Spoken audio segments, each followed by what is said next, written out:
Pernikahan pada pandangan pertama, Sakri dan Serenity. Bab 446.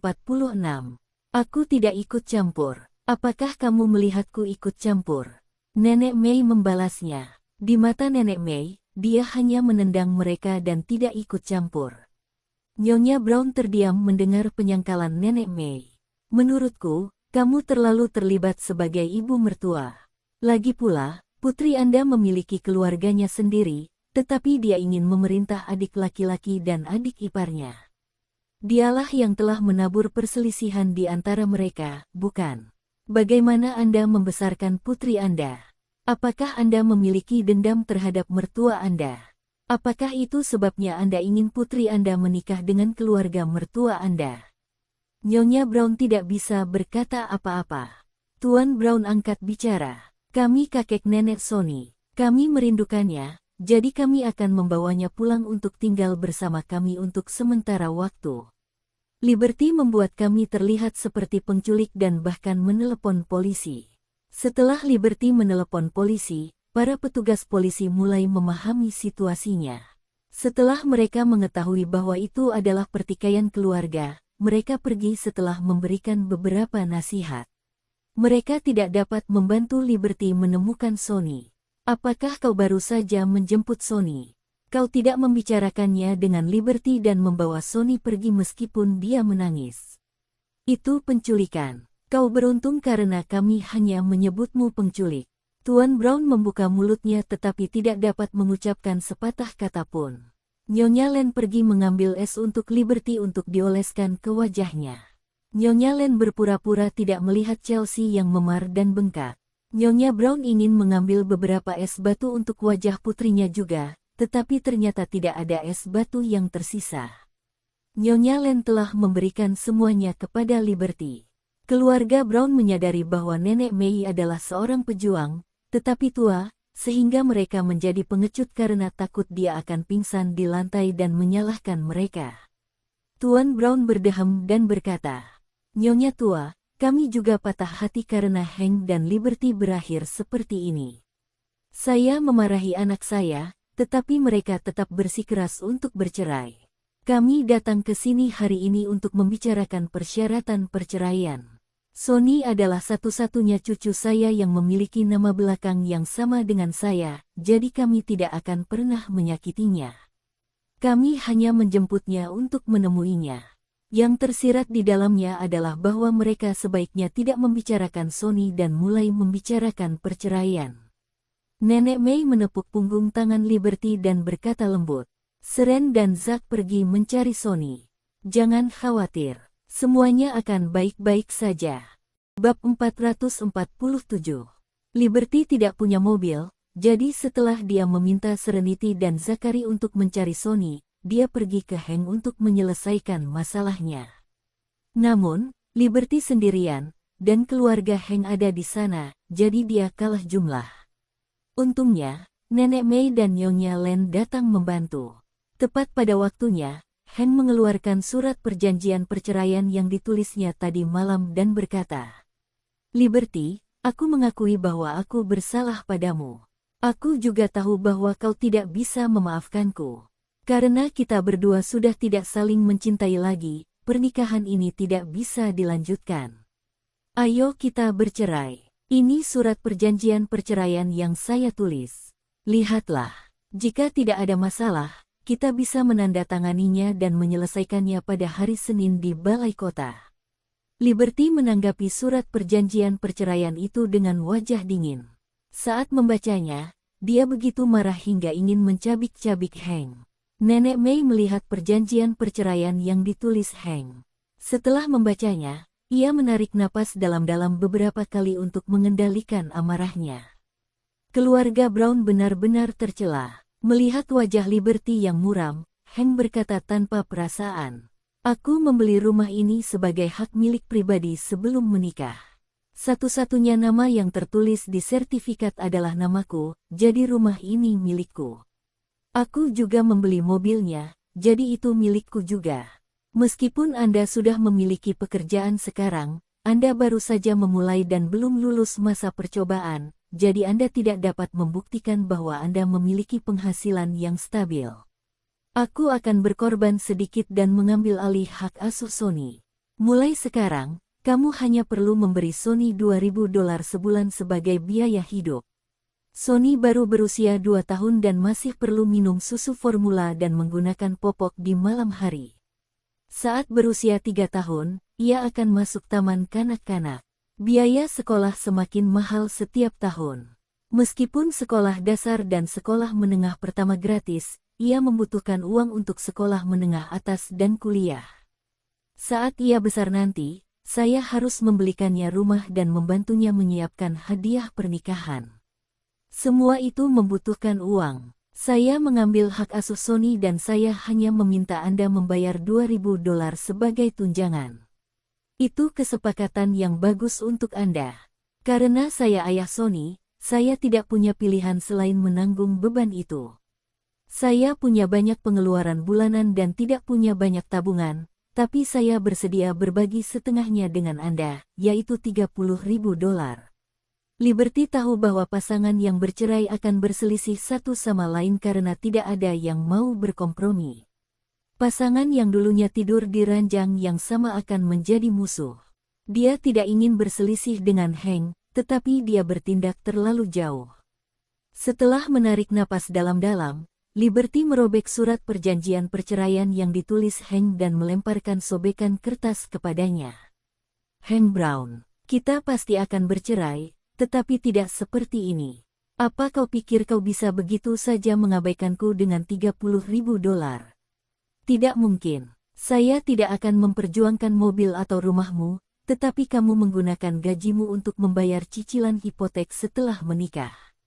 Itu adalah harta bersama kita, jadi saya ingin diberi kompensasi dengan sejumlah uang.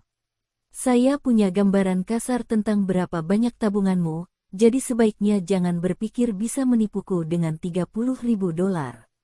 Kita sudah saling kenal selama 12 tahun, dan sudah menikah selama lebih dari 3 tahun. Demi Sony, aku tidak ingin membuat keributan besar seperti itu. Tapi kau telah mengambil Sony dariku, dan aku tidak akan menoleransinya lagi. Aku akan memperjuangkan semua yang seharusnya aku dapatkan, tetapi aku tidak akan mengambil sepeser pun darimu. Aku yang membayar biaya renovasi rumah itu, dan sudah kukatakan sejak lama, bahwa kau harus mengembalikannya padaku jika kau ingin bercerai. Hank berkata tanpa malu, saya juga sudah bilang kalau kamu sudah membayar biaya renovasi dengan sukarela, jadi saya tidak akan memberi kamu sepeser pun untuk itu. Kalau kamu merasa rugi, kamu bisa mengambil ubin-ubin itu. Liberty menatapnya dengan dingin dan berkata, baiklah. Jika kamu tidak mau membayarku kembali, aku akan menggunakan metodeku sendiri untuk mendapatkan kembali biaya renovasiku. Kamu bilang kamu mengorbankan dirimu sendiri dengan meminta hak asuh Sony. Karena kamu berpikir seperti itu, kamu bisa memberikan hak asuh Sony kepadaku. Aku tidak takut mengorbankan diriku demi anakku. Tidak mungkin. Sony adalah cucuku, jadi dia harus tinggal bersama kita. Tuan Brown bersikeras. Nyonya Brown menimpali. Jangan berani-beraninya kau berpikir kau bisa mendapatkan Sony. Dia cucuku. Dia seorang Brown. Chelsea berteriak. Hank, ini rumahmu. Karena kamu akan bercerai, usir dia sekarang. Kamu tidak bisa membiarkannya tinggal di sini lagi. Jika dia tidak pindah, buat dia membayar sewa. Chelsea berkata, dasar jalang gendut. Beraninya kau memukulku seperti ini. Aku tidak akan membiarkanmu mendapatkan apa yang kau inginkan. Sony akan tinggal bersama orang tuaku di masa depan, dan mereka tinggal di rumahku. Ini berarti Sony juga akan tinggal di sana.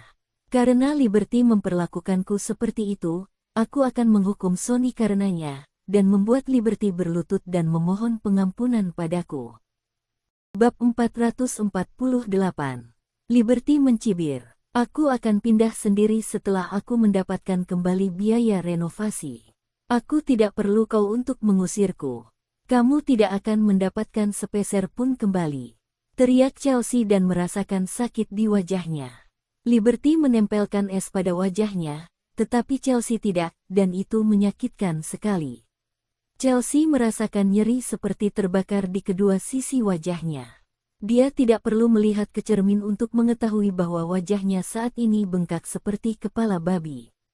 Ia berkata, "Liberty, aku tidak akan membiarkanmu mendapatkan apa yang kau inginkan. Sampai jumpa di pengadilan." Nenek Mei berkata, "Keluargamu tidak adil terhadap Liberty. Karena kalian semua tidak bisa menyetujui persyaratannya, tidak perlu bicara lagi. Liberty, kamu harus mengajukan gugatan cerai dan menghadapi mereka di pengadilan."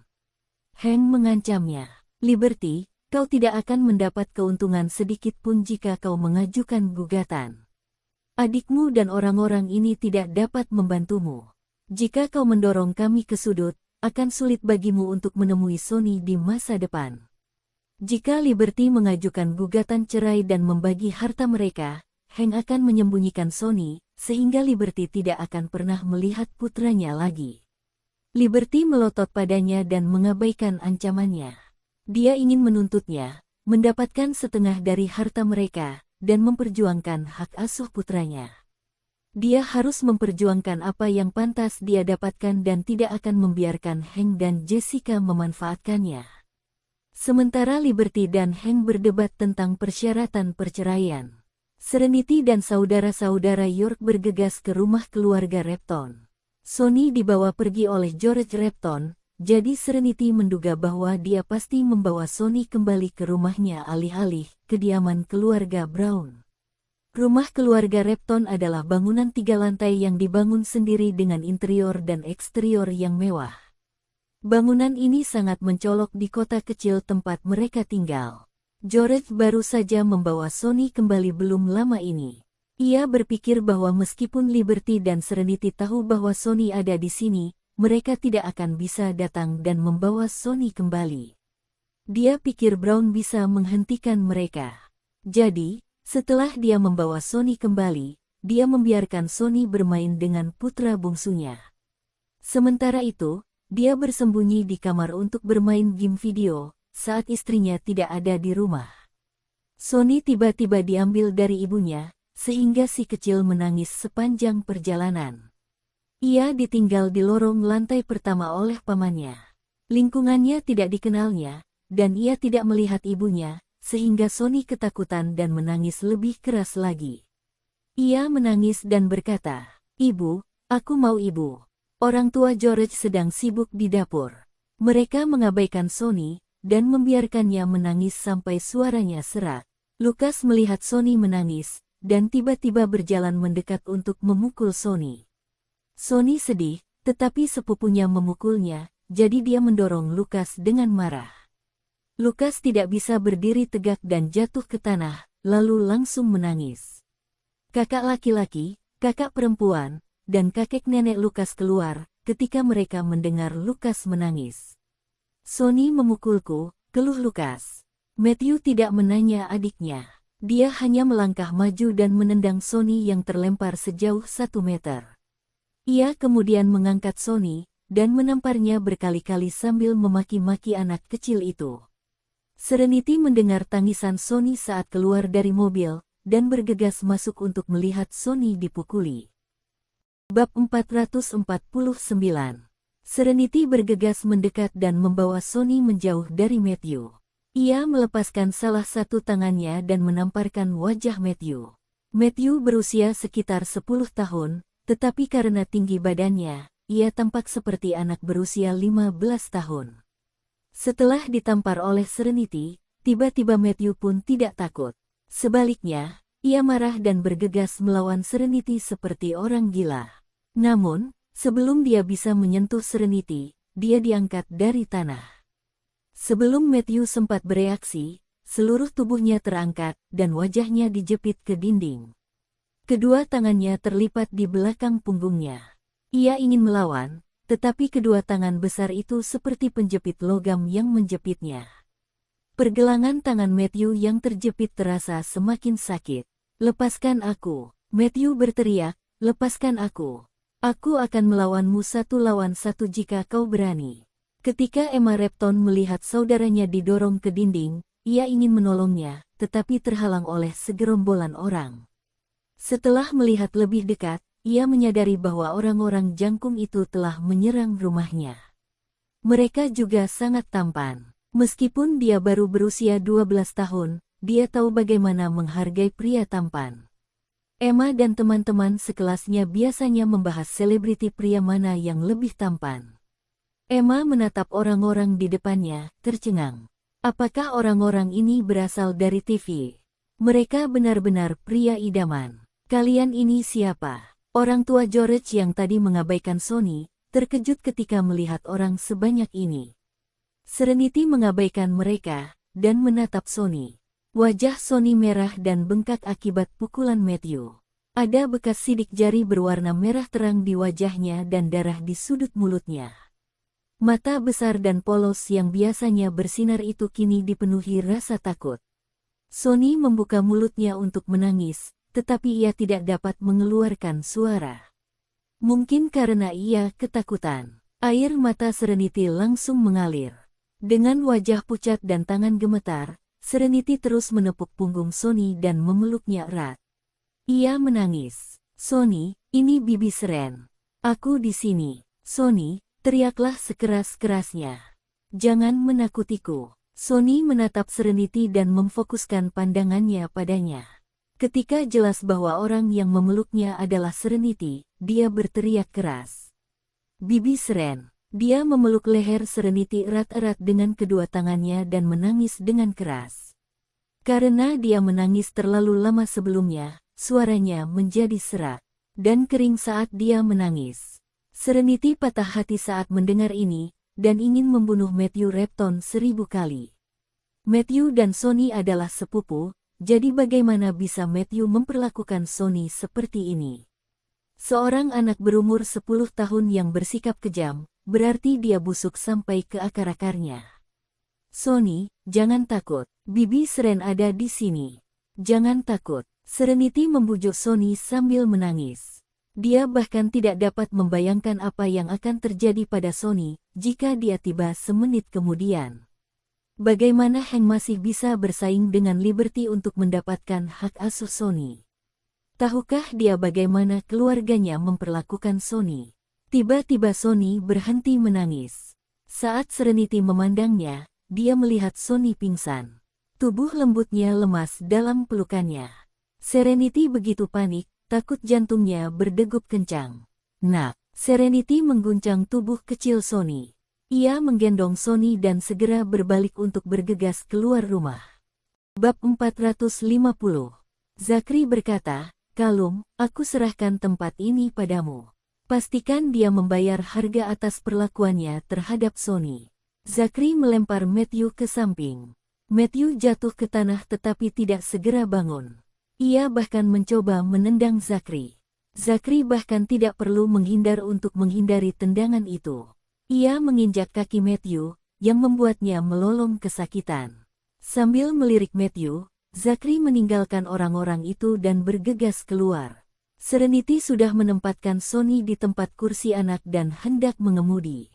Tenang saja, aku akan menyetir. Zachary segera menarik Serenity keluar dari kursi pengemudi, dan menempatkannya ke kursi belakang, sehingga dia bisa mengemudi. Serenity tidak membantahnya. Ia menggendong Sony yang tak sadarkan diri dan bertanya-tanya, apakah anak kecil itu pingsan karena syok atau kesakitan. Pergi ke rumah sakit terdekat. Tanpa perlu diingatkan, Zachary akan menuju ke rumah sakit terdekat juga. Mobil itu pun melaju cepat. Serenity memeluk Sony erat, ketika air matanya yang sedih menetes. Sony adalah anak yang menggemaskan, namun ia harus menanggung semua ini. Sepanjang perjalanan, pasangan itu tidak berbicara karena Serenity sedang tidak ingin berbicara. Ia takut dengan apa yang akan terjadi pada Sony. Serenity tidak akan membiarkan Repton lolos begitu saja, jika sesuatu yang buruk terjadi pada Sony. Tak lama kemudian, mereka tiba di rumah sakit. Begitu Zachary memarkir mobilnya, Serenity bergegas keluar sambil menggendong Sony. Dokter, saya butuh dokter. Serenity berlari liar sambil berteriak memanggil dokter, menarik perhatian banyak orang. Para dokter dan perawat terkejut mendengar teriakan Serenity. Serenity tidak peduli dengan spesialisasi dokter tersebut. Dia mengambil satu secara acak dan segera memohon padanya. "Dokter, tolong selamatkan keponakan saya. Dia dianiaya dan pingsan." Dokter segera membawa Sony darinya dan berlari ke ruang gawat darurat. Dokter dan perawat lain menyusul. Seorang perawat mengingatkan Serenity, "Karena anak itu dianiaya, sebaiknya kamu cepat-cepat menelepon polisi." Perawat itu lalu bergegas pergi. Serenity mengikuti mereka. Setelah Sony dibawa ke ruang gawat darurat, ia mengeluarkan ponselnya, menyeka air matanya, dan menelepon polisi. Saat berbicara, suaranya tercekat, dan petugas gawat darurat dengan lembut menghiburnya dan menyuruhnya untuk tenang. Pada saat itu, Zakri datang dan mengambil telepon dari tangannya. Ia menjelaskan situasinya kepada operator dengan jelas. "Zakri." Serenity berbalik dan jatuh ke pelukannya. Dia menutupi wajahnya ke tubuhnya, saat air mata mengalir tak terkendali. Sudah lama ia tidak menangis seperti ini. Setelah kematian orang tuanya, Serenity dan Liberty telah melalui pasang surut kehidupan, sehingga mereka telah lama belajar untuk menjadi kuat. Namun, saat ini, Serenity tidak bisa lagi mengendalikan emosinya. Dia teringat pada wajah Sony yang merah dan bengkak yang ditandai dengan sidik jari dengan darah mencemari sudut mulutnya. Dia memikirkan bagaimana Sony begitu takut hingga dia tidak bisa bersuara. Saat Sony terjatuh lemas di pelukannya, Serenity merasa takut dan tidak berdaya. Zakri memeluknya erat. "Sony akan baik-baik saja." Zakri menghiburnya dan juga dirinya sendiri. "Jika terjadi sesuatu pada Sony, aku akan memastikan seluruh keluarga mereka menanggung akibatnya." Serenity menangis saat dia mengucapkan kata-kata kasar seperti itu. "Sony akan baik-baik saja. Kami akan menyerahkan kasus ini ke polisi. Aku menyuruh Kalum untuk membalasnya." Bagaimana mereka bisa memperlakukan Sony seperti ini? Bangsat itu adalah sepupu Sony. Hank memberi orang tuanya tunjangan hidup setiap bulan, dan Liberty mengatakan jumlahnya tidak kurang dari $5.000. Mereka menggunakannya di rumah tangga Chelsea, jadi Hank praktis menghidupi keluarga saudara perempuannya. Lihatlah bagaimana keponakannya memperlakukan putranya sendiri. Zakri berkata dengan suara yang dalam, "Orang tua adalah guru pertama bagi anak." Karakter Chelsea secara halus telah mempengaruhi anak-anaknya, yang membuat mereka menjadi sangat busuk. Terima kasih telah menonton. Jangan lupa like, komen dan subscribe.